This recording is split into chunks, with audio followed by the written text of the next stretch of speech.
So, hi everyone. So, may bigay ako sa inyo guys ng mga tips na kung paano ito itapon na hindi maka-occupy space sa basurahan. So, ang ginawa ko nito, pag nagtapon ako, kasi ito minsan kasi naka-occupy space dun sa garbage bag natin.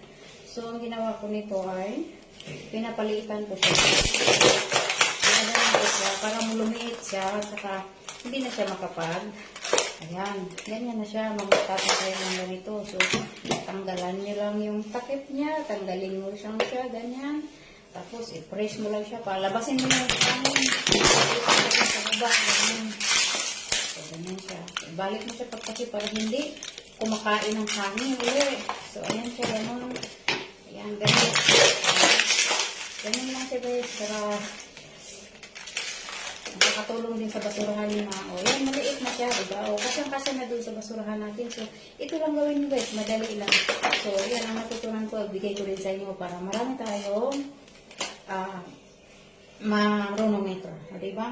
Para ma-keep natin ang ating basura. So, salamat, this is just that.